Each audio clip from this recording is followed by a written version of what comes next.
Hello बच्चों। तो बच्चों हम लोग फ्रिक्शन में टू ब्लॉक सिस्टम कर रहे थे। पिछले लेक्चर में हमने टू ब्लॉक सिस्टम में ये देखा था कि अगर हमारे पास सरफेस पर एक के ऊपर एक दो ब्लॉक रखे हुए हैं और नीचे वाले ब्लॉक पर हम फोर्स लगाएं तो उसके रिगार्डिंग हमने पूरा डायनेमिक्स देखा। फिर हमने देखा कि अगर ऊपर वाले ब्लॉक के ऊपर फोर्स लगाएंगे तो उसका डायनेमिक्स क्या होगा। अब आज हम लोग उसी को आगे बढ़ाते हैं और एक नए टाइप का क्वेश्चन करेंगे, यानी कि थर्ड टाइप का क्वेश्चन करने जा रहे हैं। ये क्वेश्चन कुछ इस तरीके से रहे कि हमें दो ब्लॉक दिया होगा, दोनों ब्लॉक के ऊपर साथ साथ फोर्स लग रहा है। ठीक है, तो वो वाला केस हम लोग करते हैं।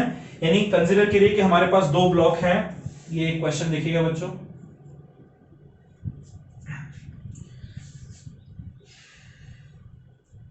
ठीक है, तो ये क्वेश्चन देखते हैं हम लोग। ये क्वेश्चन हमारे पास है कि हमारे पास एक सरफेस है, इस सरफेस के ऊपर हमारे पास दो ब्लॉक्स एक के ऊपर एक, ये 4 kg का ब्लॉक है और ये 2 kg का ब्लॉक है। ठीक है ऊपर। ठीक है बच्चों, तो 2 kg का ऊपर है, 4 kg का नीचे है और ये जो दोनों ब्लॉक्स हैं इनके ऊपर हम फोर्स लगा रहे हैं। सपोज करें इसके ऊपर 20 न्यूटन लगाते हैं, इसके ऊपर 30 न्यूटन लगाते हैं। यहां पर जो कोएफिशिएंट ऑफ काइनेटिक फ्रिक्शन है उसको मान लेते हैं हम लोग 0.2। ठीक है, 0.2 और इनके बीच का जो फोर्स है उसको मान लेते हैं 0.4। चलिए 0.5 मान लेता है। ठीक है, अब हमें जानना है कि सिस्टम अगर साथ साथ मूव करता है, if system moves together, if system moves together,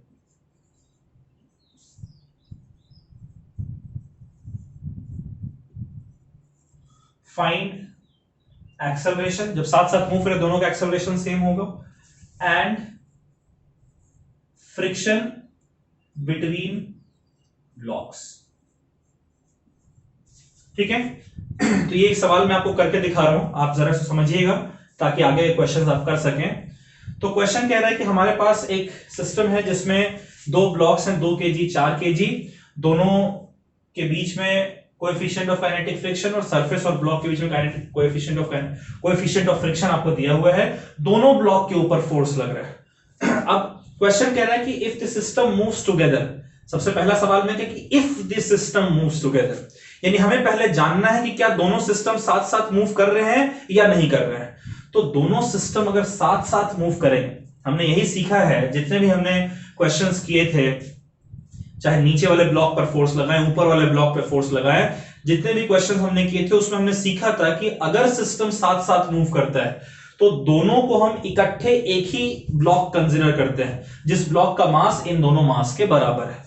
तो अगर सिस्टम साथ साथ मूव कर रहा है, if late system move together, हम लोग मान लेते हैं कि सिस्टम साथ साथ मूव कर रहा है। ठीक है, लेट सिस्टम मूव टुगेदर। क्या बच्चों, लेट सिस्टम मूव टुगेदर। तो अगर सिस्टम साथ साथ मूव करेगा तो ये आपका सरफेस हुआ और इसके ऊपर ये एक ब्लॉक हुआ 6 kg का, है ना। और इसके ऊपर 6 kg के ऊपर टोटल फोर्स कितना लग रहा है, इसके ऊपर 20, इसके ऊपर 30, यानी टोटल फोर्स इन पर लग रहा है 50 न्यूटन। और पीछे की तरफ यहां सरफेस पे एक फ्रिक्शन फोर्स लगेगा। अब जरा देख के बताइए कि ये सिस्टम हमारा मूव कब करेगा। बहुत बेसिक क्वेश्चन, ये सिस्टम हमारा मूव कब करेगा। 6 kg जिसके ऊपर 50 न्यूटन का फोर्स लग रहा है, वो मूव कब करेगा। वो मूव तब करेगा जब 50 न्यूटन इस फ्रिक्शन फोर्स से ज्यादा है। ये तो हमने जब थ्योरी पढ़ रहे थे तभी हमने डिस्कस किया था इसका, कि भाई जब आगे की तरफ जो फोर्स है वो फ्रिक्शन के मैक्सिमम, स्टैटिक फ्रिक्शन के मैक्सिमम वैल्यू से अगर ज्यादा होगा तभी सिस्टम मूव करेगा आगे की तरफ। तो जरा इस फ्रिक्शन फोर्स की वैल्यू निकालते हैं। फ्रिक्शन फोर्स का फॉर्मूला क्या होता है, coefficient of friction multiplied by normal reaction force. Normal reaction force कितना है, जब ये 6 kg का ब्लॉक है, हॉरिजॉन्टल सरफेस पर रखा है, नीचे की तरफ फोर्स लगे mg 60 न्यूटन, तो नॉर्मल रिएक्शन उसी को तो बैलेंस करता है 60 न्यूटन। तो यानी कि म्यू की वैल्यू कितनी दी हुई है इसकी, 0.2। 0.2 इंटू 60 यानी ये कितना हो जाएगा 12 न्यूटन। अब यहां पर नोटिस कीजिए कि जो फ्रिक्शन फोर्स है वो आप जो फोर्स लगा रहे हैं उससे कम है। इसका मतलब कि यस, जो सिस्टम हमारा है, यस सिस्टम मूव्स टुगेदर। कितने एक्सेलरेशन, अब हमें पता चला कि सिस्टम साथ साथ मूव कर रहा है, यानी अब हम समझ रहे कि दोनों का एक्सेलरेशन सेम होने वाला है। क्या किया हमने, इन दोनों ब्लॉक को हमने पहले मान लिया कि दोनों ब्लॉक का जो सिस्टम है वो साथ साथ मूव कर रहा है, क्योंकि सवाल ही शुरू होता है कि अगर सिस्टम साथ साथ मूव कर रहा है तो आप फाइंड करेंगे, ये सब नहीं मूव कर रहा तो कहानी वहीं पे खत्म। तो भाई हमने दोनों को, जब दोनों साथ साथ मूव कर रहे, दोनों को इकट्ठा मान लेते हैं हम लोग, 6 kg मान लिए। आगे की तरफ आप फोर्स लगा रहे हैं, दोनों का फोर्स ऐड कर दीजिए, उतना फोर्स लग रहा है। पीछे की तरफ फ्रिक्शन फोर्स लग रहा है। जब दोनों साथ साथ होते हैं तो इनके बीच वाला फ्रिक्शन को हम लोग इग्नोर कर देते हैं। तो पीछे की तरफ फ्रिक्शन F लग रहा है, उसकी वैल्यू देख ली हमने कि भाई पीछे वाला फ्रिक्शन का जो मैक्सिमम वैल्यू है 50 न्यूटन से कम है, यानी दोनों साथ साथ मूव करेंगे। तो साथ साथ मूव करेंगे तब इसका डायनेमिक्स, न्यूटन का सेकंड लॉ ऑफ मोशन लिखकर एक्सेलरेशन निकाल लेते हैं। आगे की तरफ फोर्स है F 50 न्यूटन, पीछे की तरफ फोर्स है फ्रिक्शन फोर्स, यही तो आपका मास इनटू एक्सेलरेशन होगा ना। F की वैल्यू है 50, स्मॉल f फ्रिक्शन फोर्स की वैल्यू है 12, और इसको मास से अगर डिवाइड कर दें 6, तो ये एक्सेलरेशन आ जाएगा। ये एक्सेलरेशन कितना आ रहा है 50 माइनस 12 यानी कि 38/6, यानी एक्सेलरेशन हमारा कितना आ गया, 2 से जाएगा तो 19/3 मीटर पर सेकेंड स्क्वायर। क्लियर है, ये एक्सेलरेशन हमारा निकल कर आ गया। अब क्या कह रहा है, इनके बीच का फ्रिक्शन फाइंड करने के लिए, तो फ्रिक्शन फाइंड करने के लिए जो ऊपर वाला ब्लॉक है उसका हम लोग फ्री बॉडी डायग्राम बनाते हैं। Free body diagram of 2 kg। वैसे हम लोग 4 kg का भी बनाकर निकाल सकते थे, लेकिन चलिए 2 kg का बनाते हैं, यह ज्यादा आसान है। तो बच्चों देखिए ये 2 kg है, इसके ऊपर आगे की तरफ कौन सा फोर्स है 20 न्यूटन। ठीक है, अब जब आप इसको आगे की तरफ खींचेंगे तो क्या होगा, ये कुछ ना कुछ फोर्स लगाएगा ना, कुछ ना कुछ फोर्स इसको लगाना चाहिए। किसके ऊपर फोर्स लगाएगा, फ्रिक्शन फोर्स लगाएगा। फ्रिक्शन फोर्स इसके ऊपर लगा रहा है ना। अगर मान लीजिए ये फोर्स नहीं होता तो यही 20 न्यूटन फ्रिक्शन फोर्स लगाकर इसको आगे की तरफ बढ़ाता, है ना। तो ये इसके ऊपर आगे की तरफ फ्रिक्शन लगा रहा है, तो ये इसके ऊपर पीछे की तरफ फ्रिक्शन लगाएगा। ये फ्रिक्शन आपका पीछे की तरफ है, स्मॉल। ठीक है, क्लियर है बच्चों। तो ये पीछे की तरफ फ्रिक्शन है हमारा स्मॉल, और ये पूरा सिस्टम जो कि साथ साथ मूव कर रहा है कितने एक्सेलरेशन से, 19/3 मीटर पर सेकेंड स्क्वायर के एक्सेलरेशन से। तो डायनेमिक्स लगा देते हैं, न्यूटन का second law of motion, 20 Newton आगे की तरफ, F फ्रिक्शन पीछे की तरफ, ये कितना होना चाहिए, मास यानी 2 kg इंटू एक्सेलरेशन यानी 19/3।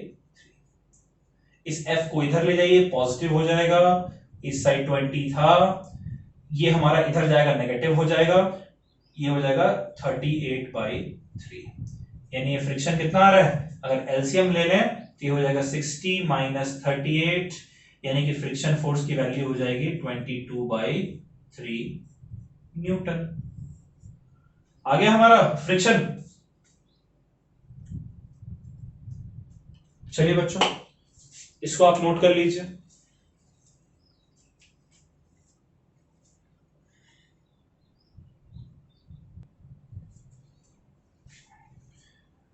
चलिए बच्चों एक इंटरेस्टिंग सवाल है, इस सवाल को देखते हैं जरा।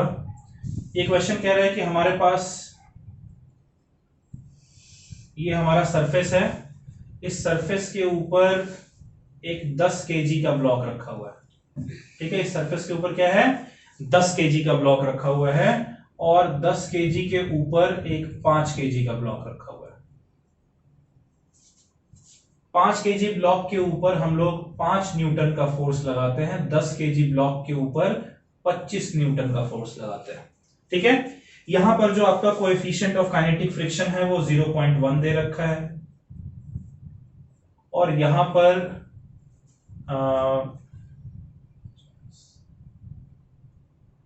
0.5। ठीक है, म्यू की वैल्यू। याद करिए मैंने आपको बताया था कि अगर सिर्फ म्यू दे रखा है यानी coefficient of kinetic friction, coefficient of static friction दोनों सेम। अब आपको फाइंड करना अगर सिस्टम साथ साथ मूव कर रहा है तो acceleration, if system moves together, if system moves together, find acceleration and friction between blocks। चलिए इसको आप करिए।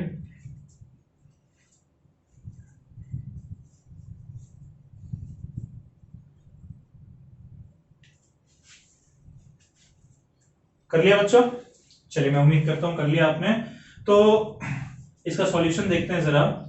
तो इस तरीके के सवाल में मैंने क्या सिखाया था आपको? मैंने सिखाया था कि अगर आपको दोनों ब्लॉक के ऊपर फोर्स लग रहा है और आपसे कहता है, कंडीशन डाल दे कि इफ सिस्टम मूव्स टुगेदर, तो आप पहले से मान लेंगे कि दोनों सिस्टम साथ साथ मूव कर रहे हैं। तो आप क्या कहेंगे? Let system move together. ठीक है, लेट सिस्टम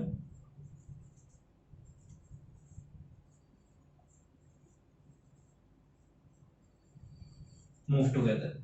क्या मान रहे हैं हम लोग कि सिस्टम जो है वो साथ साथ मूव कर रहा है। अब हमने ये भी सीखा था कि अगर सिस्टम साथ साथ मूव कर रहे हैं तो दोनों ब्लॉक को सिंगल ब्लॉक मान लेंगे जिसका मास दोनों के मास के बराबर होगा। यानी हम मान लेते हैं कि एक 15 केजी का ब्लॉक है और इसके ऊपर टोटल कितना फोर्स लगेगा? इन दोनों का फोर्स इकट्ठा मिला दीजिए, उतना फोर्स यानी 30 न्यूटन। भाई इसमें से 10 के ऊपर 25 न्यूटन, 5 के ऊपर 5 न्यूटन, दोनों को इकट्ठे मिलाएंगे तो फोर्स कितना हो जाएगा? 30 न्यूटन। और पीछे की तरफ यहां पर एक फ्रिक्शन फोर्स लगेगा। इस फ्रिक्शन की वैल्यू अगर हमें पता चल जाए और अगर ये 30 न्यूटन इस फ्रिक्शन के मैक्सिमम वैल्यू से कम हुआ तब ब्लॉक नहीं मूव करेगा, अगर बराबर हुआ तो भी मूव नहीं करेगा, अगर ज्यादा होगा 30 न्यूटन एफ से तब ब्लॉक आगे की तरफ बढ़ेगा। स्मॉल एफ की वैल्यू क्या होती है? Mu into N. एन कितना होगा? mg के बराबर। mg कितना है? क्यों? क्योंकि नीचे mg लग रहा है, ऊपर n, दोनों बैलेंस कर रखे हैं तो n mg के बराबर है। तो mg कितना है? 15 इंटू 10, 15 मास, g एक्सेलरेशन इंटू ग्रेविटी 150 आपका n आपका 150 है। म्यू की वैल्यू कितनी दे रखी है? 0.1, यानी कि स्मॉल f की वैल्यू कितनी आ गई? 15 न्यूटन, जो कि 30 न्यूटन से कम है। तो चूंकि आप जो फोर्स लगा रहे हैं आगे की तरफ वो ज्यादा है तो ये ब्लॉक मूव करेगा। तो इसीलिए एक्सेलरेशन जो है सिस्टम का, एक्सेलरेशन ऑफ सिस्टम, ये क्या आ जाएगा आपका? भाई टोटल फोर्स लग रहा है कितना? 30 न्यूटन आगे की तरफ और 15 न्यूटन पीछे की तरफ। तो ये हो जाएगा जो आप फोर्स लगा रहे हैं माइनस जो फ्रिक्शन लग रहा है डिवाइडेड बाय मास। यही तो एक्सेलरेशन होगा ना। तो आप कितना फोर्स लगा रहे हैं? 30 न्यूटन। फ्रिक्शन फोर्स पीछे की तरफ कितना लग रहा है? 15 न्यूटन, डिवाइडेड बाय मास कितना है? 15 केजी। तो एक्सेलरेशन जो हमारा है वो आ जाएगा 30 माइनस 15 यानी 15, 15 अपॉन 15 मतलब 1 मीटर पर सेकेंड स्क्वायर का एक्सेलरेशन। ठीक है बच्चों। अब दूसरा हमसे पूछ रहा है कि भाई फ्रिक्शन फोर्स भी निकालो। तो फ्रिक्शन फोर्स निकालने का क्या तरीका है? हम लोग फ्री बॉडी डायग्राम बना देते हैं, किसी भी एक का बना लेते हैं। ऊपर वाले का बना लेते हैं, ऊपर वाले का यानी कि 5 केजी का। तो free body diagram of 5 KG अगर आप बनाएंगे तो देखिए ये एक 5 केजी का ब्लॉक है। 5 केजी के ब्लॉक के ऊपर आगे कितना फोर्स लग रहा है? 5 न्यूटन। और जब ये आगे की तरफ फोर्स लग रहा है तो ये क्या करेगा? ये 10 केजी को भी कोशिश करेगा अपने साथ आगे बढ़ाने को। अगर मान ले कि 25 न्यूटन पर कोई फोर्स नहीं लगता, 25 न्यूटन पर कोई फोर्स नहीं लगता 10 केजी पे, तब ये 10 केजी किसकी वजह से बढ़ता? ये जो इनके बीच में फ्रिक्शन है उसी की वजह से। तो फ्रिक्शन 10 केजी पर आगे की तरफ, तो 5 केजी पर न्यूटन के थर्ड लॉ ऑफ मोशन के अकॉर्डिंग पीछे की तरफ। तो देखिए ये पीछे की तरफ है, कितना फ्रिक्शन लगेगा? ये फ्रिक्शन हम लोग जान लेते हैं, इस फ्रिक्शन को हम F1 कह देते हैं। तो भाई 5 केजी के ऊपर नॉर्मल रिएक्शन फोर्स कितना है? 50 न्यूटन। ठीक है, mg नीचे की तरफ 50 है तो ऊपर 50 न्यूटन। 50 इंटू 0.5 कितना हो जाएगा? 25 न्यूटन। ठीक है, ये कितना आ रहा है आपका? 25 न्यूटन के बराबर इस पर फोर्स लग रहा है। अच्छा नहीं, सॉरी, इसको F1 ही कंसिडर करेंगे। क्यों F1 कंसिडर? एक्चुअली यही निकालना है, it was a big blunder. ये एफ फोर्स ही, अब इसकी मैक्सिमम वैल्यू है 25 न्यूटन, लेकिन अगर आपने तो 5 न्यूटन ही लगाया है तो ये मैक्सिमम 5 न्यूटन ही लगा सकता है ना, तो इसलिए 25 न्यूटन एग्जैक्टली नहीं लिखेंगे आगे। और ये पूरा सिस्टम किधर मूव कर रहा है, आगे की तरफ 1 मीटर पर सेकेंड स्क्वायर के एक्सेलरेशन से, ठीक है।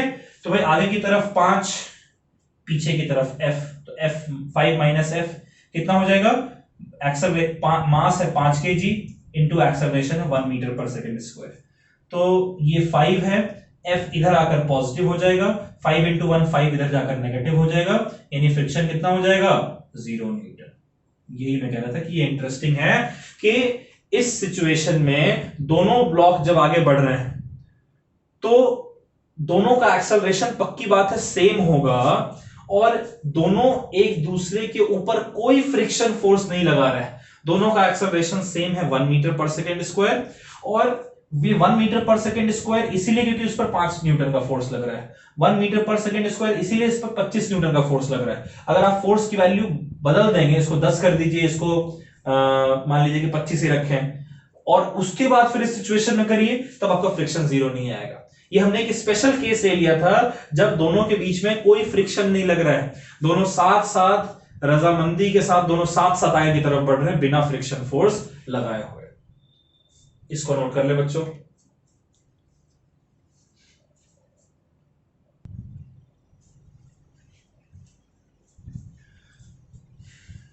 बच्चों एक आखिरी टाइप का क्वेश्चन है 2 ब्लॉक सिस्टम का, इस आखिरी टाइप के क्वेश्चन को भी हम लोग देखते हैं, ठीक है।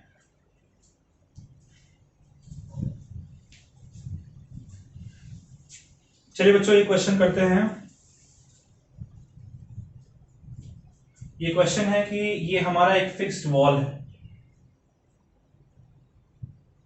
क्या क्वेश्चन है, ये हमारा एक फिक्स्ड वॉल है, और इस फिक्स्ड वॉल पर हमारे पास एक ऑब्जेक्ट इस तरीके से और एक ऑब्जेक्ट इस तरीके से, ठीक है। ये जो ऑब्जेक्ट्स हैं इसमें इसका मास है 2 kg और इसका मास है 1 kg, और इसके ऊपर हम 40 न्यूटन का फोर्स इस डायरेक्शन में लगा रहे हैं, हॉरिजॉन्टल डायरेक्शन में, ठीक है। और इसका जो कोएफिशिएंट ऑफ फ्रिक्शन है वो 0.4 मान लेते हैं, इसका कोएफिशिएंट ऑफ फ्रिक्शन 0.2 मान लेते हैं, ठीक है बच्चों। आपको फाइंड करना है इन दोनों ब्लॉक के बीच का फ्रिक्शन अगर ये सिस्टम साथ साथ मूव करता है नीचे की तरफ। Find friction between 2 blocks if system moves together, ठीक है। तो इस क्वेश्चन को जरा ध्यान से देखिएगा, ये सवाल मैं आपके लिए बना रहा हूं, ये आप समझिएगा इसको ध्यान से। इसके ऊपर अगर पूरा फोर्स का डायनेमिक्स लगाया जाए, किस तरीके से फोर्स लग रहा है, तो एक तो ये देखिए 2 kg है, ये देखिए 1 kg है, इसके ऊपर जो हम लोग परपेंडिकुलर फोर्स यानी जो नॉर्मल फोर्स लगा रहे हैं, नॉर्मल रिएक्शन फोर्स, वो 40 न्यूटन के बराबर है। इसका मास 1 kg है, इसलिए इस पर नीचे की तरफ 10 न्यूटन का फोर्स लगेगा, ग्रेविटेशनल फोर्स mg। इसके ऊपर नीचे की तरफ 20 न्यूटन का फोर्स लगेगा mg। क्लियर है बच्चों। अब इन दोनों के बीच में जो कोएफिशिएंट ऑफ फ्रिक्शन है वो 0.4 है, और नॉर्मल रिएक्शन फोर्स देखिए 40 न्यूटन का आपने लगा रखा है। अब यहां पर नॉर्मल रिएक्शन फोर्स का mg से कोई लेना देना नहीं है, क्योंकि mg को तो अब जो फ्रिक्शन फोर्स है वो बैलेंस कर सकता है। नॉर्मल रिएक्शन फोर्स ये सरफेस पर नहीं रखा है ना कि नॉर्मल रिएक्शन फोर्स बैलेंस करेगा, तो यहां पर इस सरफेस पर जो मैक्सिमम फ्रिक्शन फोर्स है इसको F1 मैक्स कह देते हैं। इसकी वैल्यू कितनी होगी भाई, नॉर्मल रिएक्शन फोर्स है 40 न्यूटन और म्यू दे रखा है 0.4, तो फ्रिक्शन क्या होता है म्यू इंटू एन, म्यू है 0.4 इंटू 40, यानी कि मैक्सिमम फ्रिक्शन फोर्स जो इन दो सरफेस के बीच में वो 16 न्यूटन के बराबर हो। क्यों? क्योंकि इनके बीच का जो फ्रिक्शन फोर्स है, फ्रिक्शन फोर्स की मैक्सिमम वैल्यू क्या होती है म्यू इंटू एन, म्यू की वैल्यू है 0.4, नॉर्मल है 40, तो 0.4 इंटू 40 16 न्यूटन आएगा। वैसे ही जो ये वॉल है और ये जो 2 kg है, इसके बीच का जो मैक्सिमम फ्रिक्शन फोर्स है इसको F2 मैक्स कह रहे हैं। इसकी वैल्यू कितनी होगी? नॉर्मल रिएक्शन फोर्स है 40, म्यू है 0.2, तो 40 इंटू 0.2 यानी कि 8 न्यूटन हो सकता है। अब एक बात समझिए कि दोनों सिस्टम साथ साथ कब मूव करेंगे? दोनों सिस्टम साथ साथ तब मूव करेंगे जब इन दोनों के बीच का जो फ्रिक्शन फोर्स है, इन दोनों के बीच में जो फ्रिक्शन फोर्स लग रहा है ये 16 न्यूटन से कम लगे या 16 न्यूटन तक लगे। जब तक 16 न्यूटन तक फ्रिक्शन होगा इन दोनों के बीच में, तब तक इनके बीच का रिलेटिव मोशन नहीं होगा। और अगर 16 न्यूटन से ज्यादा अगर मान लीजिए कि फोर्स आपका लगने लगता है, ठीक है, इनके बीच का फ्रिक्शन, ठीक है, तब उस केस में साथ साथ मूव नहीं करेंगे। इसको जरा हम लोग देखते हैं। मैं इस सिस्टम को थोड़ा पलट कर लिख रहा हूं। ये सिस्टम आपको ऐसे दिया हुआ है, ठीक है, वर्टिकल में वॉल है, मैं इसको ना हॉरिजॉन्टल कर देता हूं, ठीक है, यानी इसको 90 डिग्री से अगर आप पलट दें तब ये कुछ इस तरीके से डायग्राम बनेगा। और इस डायग्राम को देखकर आप बहुत रिलैक्स हो जाएंगे। देखिए ये 2 kg है, ये 1 kg है, इधर फोर्स है आपका, ठीक है, 2 kg पर देखिए 20 न्यूटन है, 1 kg पर 10 न्यूटन है, ठीक है। इनके बीच का जो फ्रिक्शन फोर्स है इसकी मैक्सिमम वैल्यू वो 8 न्यूटन है। इनके बीच का जो फ्रिक्शन फोर्स है इसकी जो मैक्सिमम वैल्यू है, ये आपका F2 मैक्स था, F1 मैक्स, ये 16 न्यूटन है ना। और ऊपर की तरफ जो फोर्स लग रहा है उसका ऐसा कोई, ये तो फोर्स इस डायरेक्शन में लग रहा है, इसका मोशन इस डायरेक्शन में। फोर्स आप हॉरिजॉन्टल में लगा रहे हैं, मूव वर्टिकल डायरेक्शन में करेगा, परपेंडिकुलर, इस फोर्स के परपेंडिकुलर। इसका कोई रोल, इसका रोल सिर्फ फ्रिक्शन निकालने के लिए आया था, ठीक है। अब कह रहा है कि if this system moves together, तो हम मान लेते हैं पहले से कि चलिए ठीक है, आपकी बात मान लेते हैं, हम कंसीडर कर लेते हैं कि सिस्टम जो है वो साथ साथ मूव कर रहा है, ठीक है। तो लेट सिस्टम मूव टुगेदर। क्या मान लेते हैं बच्चों कि सिस्टम हमारा कैसे मूव कर रहा है? ये सिस्टम हमारा टुगेदर यानी साथ साथ मूव कर रहा है। तो अगर साथ, इस डायग्राम को देखिए, ये कुछ जाना पहचाना लग रहा है। ये हमने केस किया है ना कि भाई जब दोनों ब्लॉक साथ साथ मूव करेंगे, या सॉरी दोनों ब्लॉक पर फोर्स इकट्ठे लगेगा, इस पर भी फोर्स लगे, इस पर भी लगे फोर्स। 3 कंडीशन की है ना, एक सिर्फ इस पर फोर्स लगना चाहिए, एक सिर्फ इस पर फोर्स लगना चाहिए, और एक है कि दोनों के ऊपर फोर्स लगे। तो दोनों के ऊपर देखिए फोर्स लग रहा है।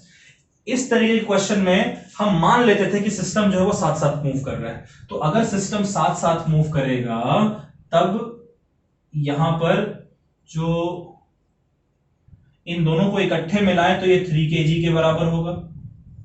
इन दोनों को इकट्ठे मिलाने पर 3 kg है, और इकट्ठे जो टोटल फोर्स है आगे की तरफ वो 30 न्यूटन है, ठीक है। और पीछे की तरफ जो फ्रिक्शन फोर्स है वो कुछ ना कुछ फ्रिक्शन फोर्स लगेगा ना। ये फ्रिक्शन फोर्स जो हमारा है, ये फ्रिक्शन फोर्स कितना है हमने निकाल रखा है कि ये 8 न्यूटन के बराबर है।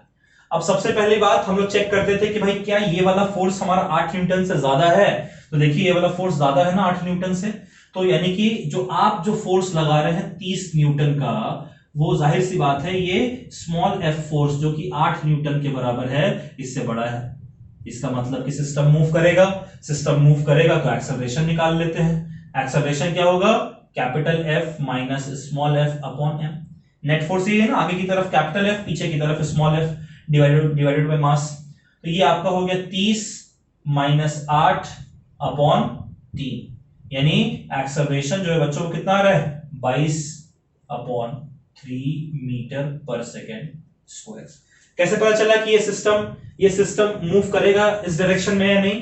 तो उसके लिए हमने देखा कि भाई जो नीचे की तरफ फोर्स लग रहा है वो 30 न्यूटन है, और अगर ये इकट्ठे मूव करें तो इसको इकट्ठा मान लिया, तो ऊपर की तरफ जो फोर्स लग रहा है वो 8 न्यूटन है। अगर इकट्ठा मान लेंगे तो बीच वाले फ्रिक्शन फोर्स को हम निगलेक्ट कर देते हैं, इग्नोर कर देते हैं। तो चलिए साथ साथ जब नीचे की तरफ मूव कर रहे हैं तब इनका एक्सेलरेशन जो है वो 22 अपॉन 3 मीटर पर सेकेंड स्क्वायर है।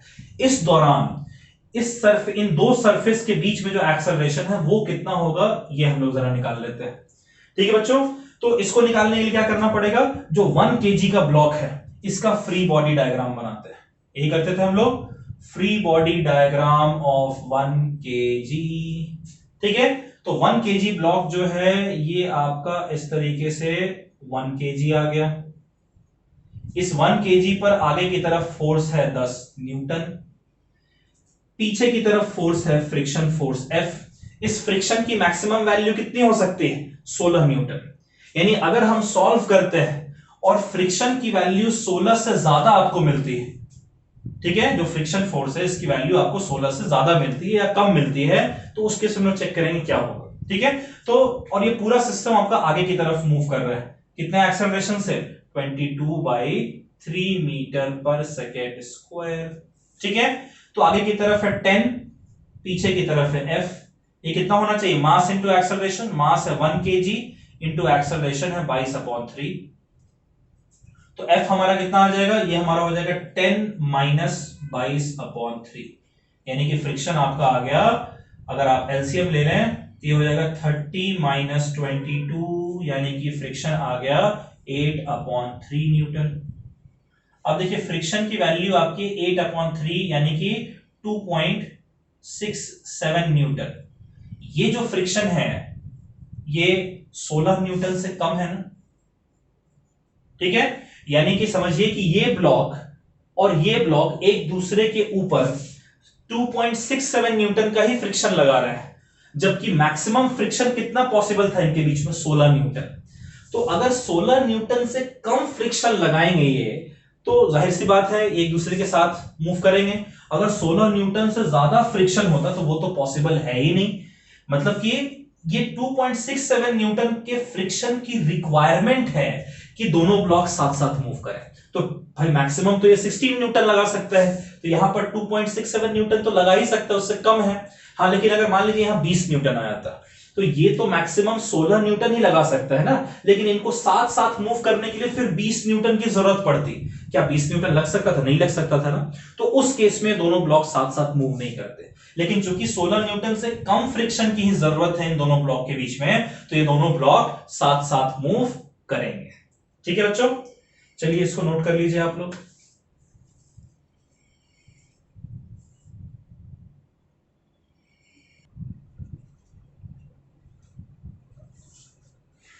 चलिए बच्चों एक क्वेश्चन देखते हैं। ये क्वेश्चन हमारा है कि हमारे पास इस तरीके से ये एक क्या है हमारे पास? ये हमारे पास एक वॉल है, ठीक है, और इस वॉल के ऊपर फिक्स्ड वॉल है जिसके ऊपर एक 5 kg का ऑब्जेक्ट इस तरीके से है, और इसके साथ यहां पर एक 3 kg का ऑब्जेक्ट है, और इस पर हम फोर्स लगा लेते हैं। इसका पहले कोएफिशिएंट ऑफ काइनेटिक फ्रिक्शन रख देते हैं, सॉरी कोएफिशिएंट ऑफ फ्रिक्शन। ये मान लेते हैं कि 0.2 है, और ये मान लेते हैं कि 0.5 है। ठीक है बच्चों, ये 0.2 है, 0.5 है, और इसको मान लेते हैं कि 50 न्यूटन का फोर्स है। चलिए देखते हैं क्या होता है। ठीक है, 50 न्यूटन का फोर्स है। आपसे कह रहा है कि ये दोनों जो सिस्टम है क्या साथ साथ मूव करेगा। ठीक है, अगर साथ साथ मूव करेगा, इफ बोथ ब्लॉक्स, अगर जो दोनों ब्लॉक हैं ये साथ साथ मूव कर रहे हैं, if both blocks move together, तो आपको एक्सेलरेशन फाइंड करना है। ठीक है, दोनों ब्लॉक का, एंड फ्रिक्शन, इसके बीच का फ्रिक्शन, फ्रिक्शन बिटवीन ब्लॉक्स। ठीक है बच्चों, चलिए आप एक बार खुद से ट्राई करके देखिए इसको, आपसे सवाल बनता है या नहीं।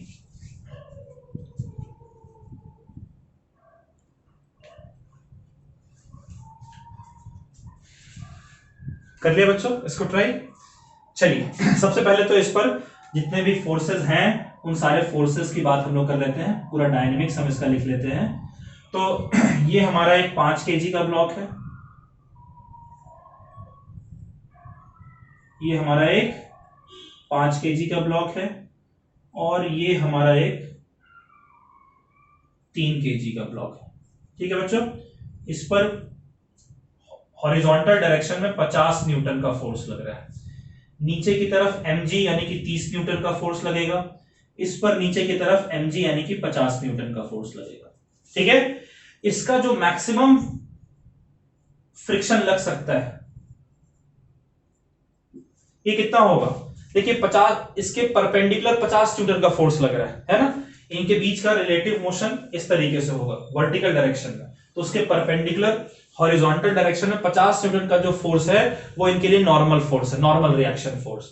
तो नॉर्मल रिएक्शन फोर्स को म्यू से मल्टीप्लाई करते हैं, म्यू इंटू एन, तभी तो आपको फ्रिक्शन मिलता है ना, मैक्सिमम फ्रिक्शन। तो 50 इंटू 0.2 ये आपका हो जाएगा 10 न्यूटन, और इसका जो मैक्सिमम फ्रिक्शन फोर्स है ये आपका हो जाएगा 50 इंटू 0.5 यानी कि 25 न्यूटन। ठीक है, अब इस पूरे सिस्टम को अगर मैं 90 डिग्री से मोड़ दूं, ऐसे है ना ये, इसको मैं ऐसे 90 डिग्री से मोड़ दे रहा हूं, ठीक है, ताकि मेरे को सहूलियत हो जाए इस सवाल को करने में। तो इसको मैं अगर 90 डिग्री से मोड़ दूं तो ये हमारा 5 kg का ब्लॉक होगा, ये हमारा 3 kg का ब्लॉक होगा। 5 kg के ब्लॉक के ऊपर इस डायरेक्शन में इसको 50 न्यूटन का फोर्स लग रहा है। 3 kg के ब्लॉक के ऊपर 30 न्यूटन का फोर्स लग रहा है बच्चों। अच्छा, उसके बाद फिर इस पर पीछे की तरफ यहां पर जो जो फ्रिक्शन है वो आपका मैक्सिमम फ्रिक्शन जो है वो आपका है 25 न्यूटन। यहां पर जो मैक्सिमम फ्रिक्शन है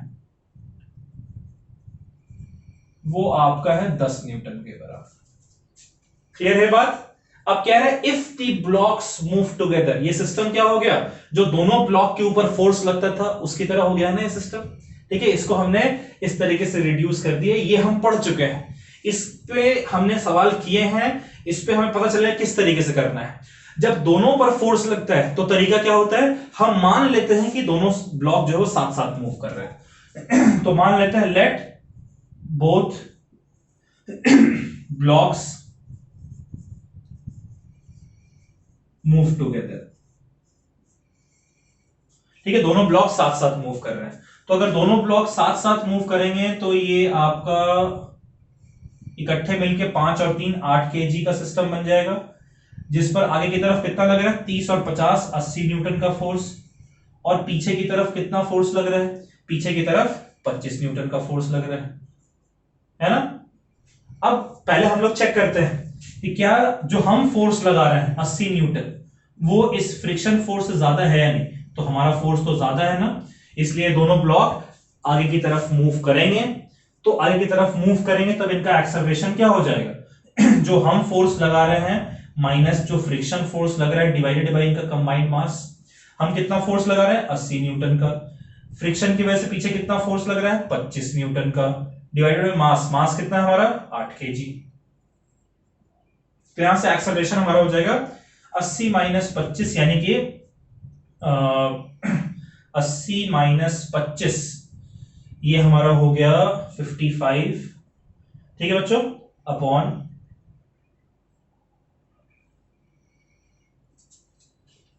कितना 55 अपॉन 8 मीटर पर सेकेंड स्क्वायर। क्लियर है, ये हमारा इतना एक्सेलरेशन हो गया। ये बात क्लियर है आपको, इतने एक्सेलरेशन से दोनों जो है वो साथ साथ नीचे की तरफ मूव करेंगे। अब हम जानना चाहते हैं कि भाई इनके बीच का फ्रिक्शन क्या है। तो इनके बीच के फ्रिक्शन के लिए हम लोग क्या करते हैं, फ्री बॉडी डायग्राम बनाते हैं ऊपर वाले ब्लॉक का, free body diagram of 3 kg। तो 3 kg ब्लॉक का जो फ्री बॉडी डायग्राम है बच्चों, इसमें देखिए आगे की तरफ इस पर कितना फोर्स लग रहा है 30 न्यूटन, पीछे की तरफ इस पर कितना फोर्स लग रहा है फ्रिक्शन फोर्स F। ठीक है, अब ये F मैक्सिमम कितना हो सकता है 10 न्यूटन। अगर 10 न्यूटन या 10 न्यूटन से कम आता है तब तो ब्लॉक साथ में मूव करेगा, नहीं तो नहीं मूव करेगा। देख लेते हैं हम लोग। तो हम लोग इसमें इक्वेशन लिख सकते, और ये पूरा सिस्टम हमने कंसीडर किया है कि ये 55 अपॉन 8 मीटर पर सेकेंड स्क्वायर के एक्सेलरेशन के साथ मूव कर रहा है। तो अब इक्वेशन लिख सकते हैं ना, 30 minus F is equals to mass कितना है 3 इंटू 55 अपॉन 8, यानी कि यहां से आपका हो गया एफ कितना आ जाएगा 30 माइनस 155 अपॉन 8। कितना हो जाएगा ये अगर एलसीएम ले लेते हैं तो 30 इंटू 8 हो जाएगा 240 माइनस 155 अपॉन 8। फ्रिक्शन आपका निकल कर आ गया 240 में से 155 को आप माइनस कीजिए, हो जाएगा 85 अपॉन 8। ठीक है, कितना आ रहा है 85/8, और 85/8 जो है अगर इसको हम करें, ठीक है, तो 85/8 हमारा आता है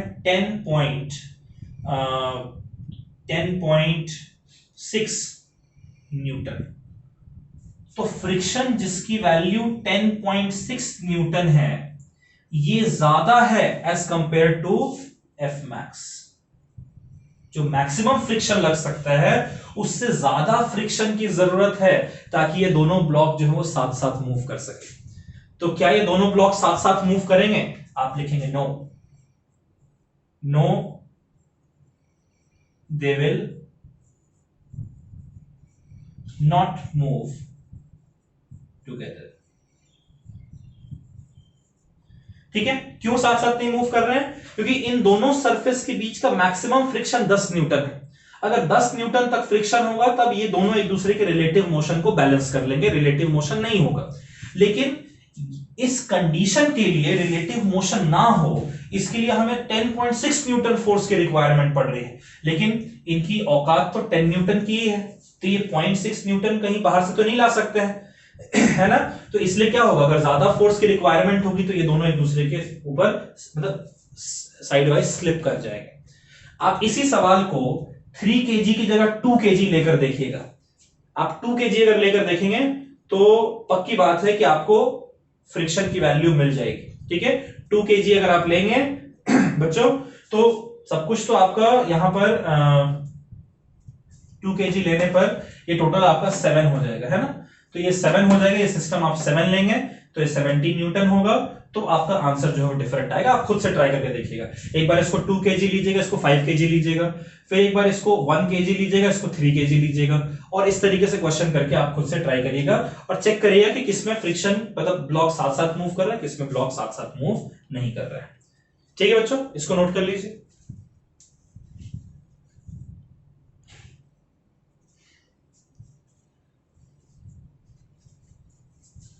चलिए कर लिया बच्चों। तो ये 2 ब्लॉक सिस्टम जो है हमने पढ़ा। इस 2 ब्लॉक सिस्टम को आप अच्छे से प्रैक्टिस कीजिएगा। अगले लेक्चर में हम लोग एक नए तरीके के सवाल के साथ आएंगे और उस पे बेस्ड बहुत सारे केसेस जो है वो कोशिश करेंगे हम लोग कवर करने की। तब तक आप यहां तक जितने भी प्रॉब्लम्स हैं फ्रिक्शन के और उससे पहले जो हमने किया था सबको एक बार अच्छे से प्रैक्टिस कर ले बच्चों। चलिए मिलते हैं अगले लेक्चर में, तब तक के लिए बाय बाय, टेक केयर और पढ़ाई जरूर करिएगा। बाय।